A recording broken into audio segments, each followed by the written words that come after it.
Hi friends, welcome to my channel Swadishta Santrupti. ನಾನು ಲಕ್ಷ್ಮೀ ಪ್ರಕಾಶ್. ಇವತ್ತು chutney stuffed ಪರಾಟಾನ ಹೇಗೆ ಮಾಡೋದು ಅಂತ ನೋಡ್ಕೊಳ್ಳೋಣ. ಇದಕ್ಕೆ ಫಸ್ಟು ಕಡಲೆ ಪಪ್ಪನ್ನ 2 ಹಿಡಿ ತೊಗೋತಾ ಇದ್ದೀನಿ. ಇದಕ್ಕೆ ಶುಂಠಿ ಸ್ವಾದಕ್ಕೆ ಬೇಕಾಗಿರೋಷ್ಟು, ಒಣಮೆಣ್ಸಿನ್ಕಾಯಿ 8 ಹಾಕ್ಕೋತಾ ಇದ್ದೀನಿ. ನಾರ್ಮಲ್ ಚಟ್ನಿಗೆ ಎಷ್ಟು ಹಾಕ್ಕೋತೀರೋ ಅದಕ್ಕಿಂತ ಒಂದು ಜಾಸ್ತಿ ಹಾಕ್ಕೊಳ್ಳಿ. ಉಪ್ಪು ರುಚಿಗೆ ತಕ್ಕಷ್ಟು, ಇಲ್ಲಿ ನಾನು 1 ಸ್ಪೂನಷ್ಟು ಹಾಕ್ಕೋತಾ ಇದ್ದೀನಿ. ಕರ್ಬೇವಿನ ಸೊಪ್ಪು ಒಂದು ಅರ್ಧ ಹಿಡಿಯಷ್ಟು ಹಾಕ್ತಾಯಿದ್ದೀನಿ. ಕೊತ್ತಂಬರಿ ಸೊಪ್ಪು 2 ಹಿಡಿಯಷ್ಟು. ಹಸಿ ಕೊಬ್ಬರಿ ಇದನ್ನು ಪೀಸಸ್ ಮಾಡ್ಕೊಂಡಿದ್ದೀನಿ, ನೀವು ತುರ್ಕೊಳ್ಬೇಕಾದ್ರೂ ಹಾಕ್ಕೋಬೋದು. ಕಡಲೆಪಪ್ಪು ಎಷ್ಟು ಹಾಕ್ಕೊಂಡಿರ್ತೀವೋ ಅದರ ಈಕ್ವಲ್ ಕ್ವಾಂಟಿಟಿ. ಹುಣಸೆ ಹಣ್ಣಿನ ರಸ 1 ಸ್ಪೂನಷ್ಟು ಹಾಕ್ಕೊಂಡಿದ್ದೀನಿ, ನೀವು ರುಚಿಗೆ ಎಷ್ಟು ಬೇಕೋ ಅಷ್ಟು ಹಾಕ್ಕೋಬೋದು. ಚಟ್ನಿನ ಆದಷ್ಟು ಕಡಿಮೆ ನೀರಲ್ಲಿ ಗ್ರೈಂಡ್ ಮಾಡ್ಕೋಬೇಕಾಗತ್ತೆ. ಆದ್ರೂ ಚಟ್ನಿ ಅಲ್ವಾ, ಮಾಯ್ಶ್ಚರ್ ಇದ್ದೇ ಇರುತ್ತೆ. ಆದ್ದರಿಂದ ಚಪಾತಿ ಹಿಟ್ಟನ್ನ ತೆಳ್ಳಗೆ ಒಂದು ಲೇಯರ್ ಲಟ್ಟಿಸ್ಕೊಂಡು ಅದರ ಮೇಲೆ ಇದನ್ನು ನಾವು ಖಾರ ಜಾಸ್ತಿ ಬೇಕು ಅನ್ನೋರು ದಪ್ಪನಾಗಿ ಸ್ಪ್ರೆಡ್ ಮಾಡ್ಕೋಬೇಕು ಚಟ್ನಿನ. ಇಲ್ಲ ಖಾರ ಕಡಿಮೆ ಬೇಕು ಅನ್ನೋರು ತೆಳ್ಳಗೆ ಇದನ್ನು ಸ್ಪ್ರೆಡ್ ಮಾಡಿಕೊಂಡು ಇದ್ರ ಮೇಲೆ ಇನ್ನೊಂದು ಲೇಯರು ಚಪಾತಿ ಹಿಟ್ಟು ಲಟ್ಟಿಸ್ಕೊಂಡಿರೋದನ್ನು ಹಾಕಿ ಅದನ್ನು ಎಡ್ಜಸಲ್ಲೆಲ್ಲ ಪ್ರೆಸ್ ಮಾಡಿಕೊಂಡು ಇದನ್ನು ನಾರ್ಮಲ್ ಪರಾಟ ಥರ ಸುಟ್ಟರೆ ಆಗತ್ತೆ ಅಷ್ಟೇ.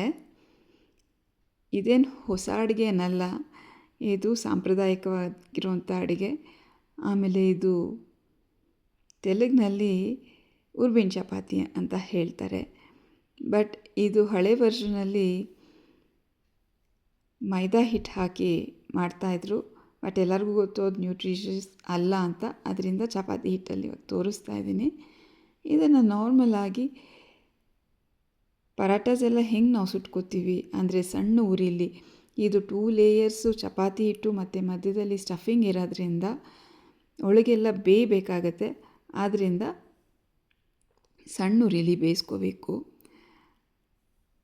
ನಿಮಗೆ ಎಣ್ಣೆ ಬೇಕಂದರೆ ಎಣ್ಣೆ, ಇಲ್ಲ ತುಪ್ಪ ಬೇಕು ಅಂದರೆ ತುಪ್ಪ, ಯಾವುದಾದ್ರೂ ಹಾಕ್ಕೊಂಡು ಬೇಯಿಸ್ಕೋಬಹುದು.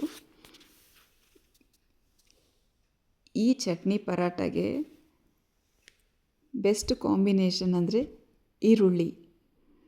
ಇದು 2 ಕಾಂಬಿನೇಷನ್ ಹಾಕ್ಕೊಂಡು ತಿಂತಾಯಿದ್ರೆ ಸ್ವಾದಿಷ್ಟ ಸಂತೃಪ್ತಿ ಅಷ್ಟು ಚೆನ್ನಾಗಿರುತ್ತೆ. ಸ್ಟಫ್ಡ್ ಪರಾಟಾಸ್ ಅಂದರೆ ಎಲ್ಲರಿಗೂ ಇಷ್ಟ ಆಗುತ್ತೆ. ಇದನ್ನು ಮನೇಲಿ ಟ್ರೈ ಮಾಡಿ ನೋಡಿ. ಇಷ್ಟ ಆದರೆ ಫ್ರೆಂಡ್ಸ್ ಆ್ಯಂಡ್ ಫ್ಯಾಮಿಲಿಗೆ ಶೇರ್ ಮಾಡೋದನ್ನು ಮರಿಬೇಡಿ.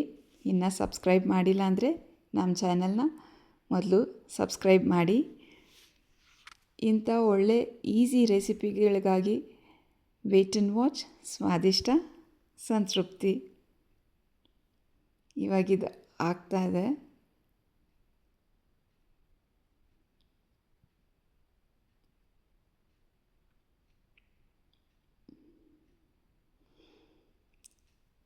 ಈಗ ಇದನ್ನು ಪ್ಲೇಟಿಂಗ್ ಮಾಡಿ ಸರ್ವ್ ಮಾಡೋಣ. Thank you. ಬಾಯ್.